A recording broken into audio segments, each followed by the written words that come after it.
sidebar, go to Settings and click on Company Settings. Here, fill in your company name, email, mobile number, and website. Next, select Business Address from the Company Settings menu. Click on Add New Business to begin. Now, fill in the necessary details, choose your country, enter the location name, tax name, and both tax address 1 and tax address 2 if applicable. Then, provide the zip code, city, and state. Don't forget to enter the latitude for accurate placement, and finally, use the map tool to add your business location visually.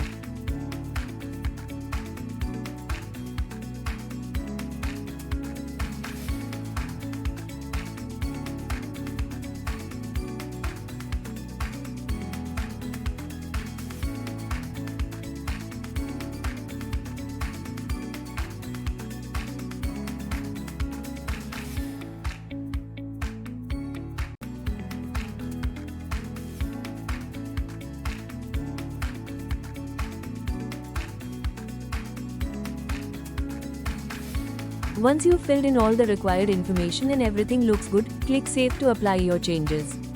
Your newly added address will now appear in the list. From the Actions menu, you can choose to edit or delete the address at any time. Next, go back to the sidebar and select App Settings to continue configuring your setup. Here in App Settings, you can customize several options like the date format, time format, default time zone, default currency, and language. You can also set limits on the data table, such as controlling whether employees have the option to export data or not. Once you've made all your changes, be sure to click Save to apply them. Next, within App Settings, select Client Sign Up from the top row of options to continue. Here, you can enable the option to allow clients to sign up themselves, or simply copy the client sign up URL to share it directly. Save your changes when you're done. Next, go back and select Profile Settings from the menu to continue. In Profile Settings, you can update your personal details. Start by uploading your profile picture, then enter your name, email, and update your password if needed. You can choose whether to receive notifications, enable Google Calendar integration, and select your country and mobile number. From here, you can also change your language, specify your gender, enter your date of birth, Slack member ID, marital status, and address. Once everything is filled out, click Save to store your updated information. Click on the Emergency Contact tab at the top. Here, you can add your emergency contact details such as the person's name, relationship, phone number, and any other relevant information. Once you've entered the details, click Save to store your emergency contact information. Finally, in Profile Settings, scroll down to the Add Documents section. Here, you can upload important files by entering a file name and selecting the file you want to upload from your device. Once done, click Save to upload and store the document.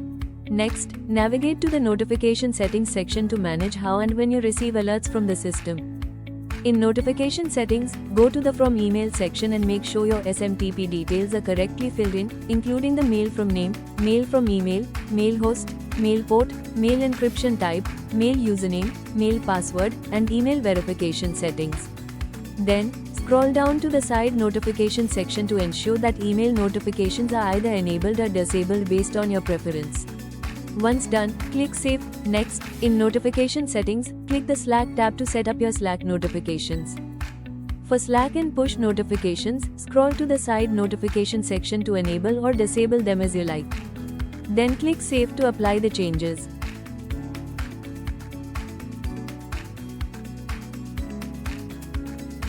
Finally, select WhatsApp notification and enter your API URL, API token, and vendor ID.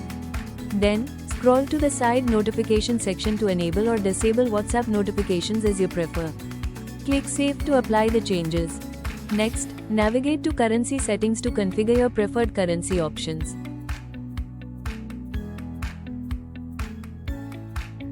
To add a new currency, click on Add Currency and fill in the details: currency name, currency symbol, currency code, whether it is a cryptocurrency, the exchange rate, currency position, thousand separator, decimal separator, and number of decimals. Once all fields are completed, click Save to add the currency.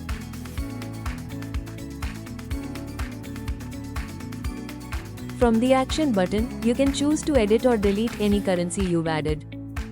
Next, navigate to Ticket Settings to manage your support ticket options. To add a ticket agent, click on Add New Agent, select the agent from the list, assign them to a group, and then click Save. From the Action button, you can delete any ticket agent's details. Select Ticket Group from the top row. Click on Add New Group, enter the group name, and then click Save.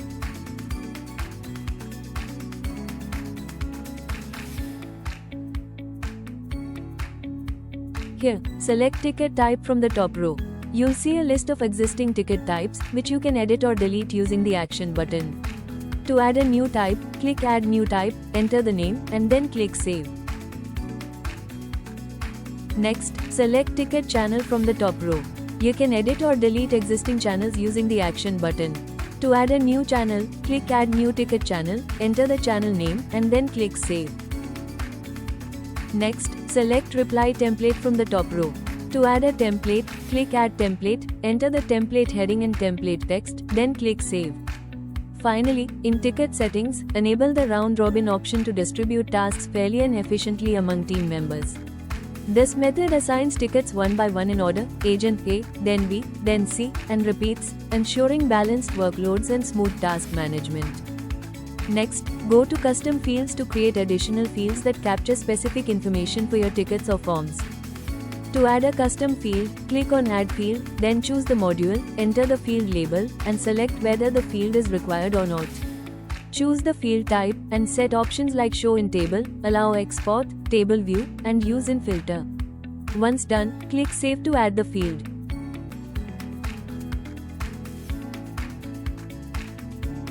Next, navigate to Roles and Permissions to manage user access and control what each role can view or modify in the system. To add a new role, click on the Manage button, enter the role name, choose an existing role to import permissions from, and then click Save to apply the changes. After creating the role, assign the appropriate permissions by enabling the actions you want the role to have access to. For more detailed control, expand each section to allow additional permissions as needed. Navigate to the left sidebar menu, then select Message Settings. Here, you can manage permissions to allow chat between clients and employees, clients and admins, or configure notification alerts. And save your changes. Now, proceed to the Project Settings. In the Project Settings tab, you have the option to enable reminders. After making changes, click Save. Next, click the Project Status tab to manage statuses or add a new one using the Add Status button. Fill in the details, name, label color, and status, active or inactive, then save your changes. You can also edit or delete statuses using the Action button. Lastly, open the Project Category tab to organize your projects into categories.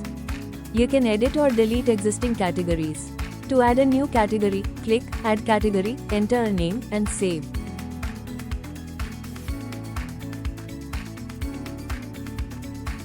Next, navigate to the Time Log settings to configure your time tracking options. Streamline time tracking by auto-stopping timers, enabling time log approvals, setting tracking reminders, and scheduling daily reports for full team visibility. Don't forget to save your changes. Next, navigate to Task Settings to configure task-related preferences and workflows. Here, set automatic reminders by specifying days before, after, or on the due date. Choose a default status for new tasks like incomplete and set the taskbar default length to control task visibility. Under Sections Visible to Client, select details clients can access, such as task category, due date, priority, comments, and attachments. Click Save to apply your changes. Next, go to Security Settings to manage access controls, password policies, and user permissions for enhanced protection. In Security Settings, under Two-Factor Authentication, you can enable 2FA in two ways. To use email, click Enable next to Setup using email, then enter the verification code sent to your registered email. To use Google Authenticator, click Enable, confirm your password, and you're done. Next, go to Theme Settings to customize the look and feel of your workspace. Next, go to Theme Settings to customize the look and feel of your workspace. Enter your app name, select a branding style, light or dark mode, upload your logo and favicon image, and click Save to apply. If you prefer the default theme, you can choose to use that as well. Next, navigate to Google Calendar settings to sync your tasks and events. Check the status box to activate syncing between the system and your Google Calendar. Select the types of notifications you want to receive, such as sales, leaves, invoices, tasks, events, and holidays. Once done, click Save to apply your settings. Next, go to Custom Link Settings to create quick access links for your team or clients. In Custom Link Settings, click the Add New Custom Link button to create a new link. Enter the title, paste the URL, choose User Visibility, Admin, Client, or both, and set the status to active or inactive. Once done, click Save to add the link to your list. Finally, go to SMS settings to configure system notifications via SMS. Note that only one SMS gateway can be active at a time, and user mobile numbers must include the correct country code. On the right, check the boxes for the SMS alerts you want, like payment reminders, project updates, or event alerts. Once you've made your selections, click Save to apply the changes.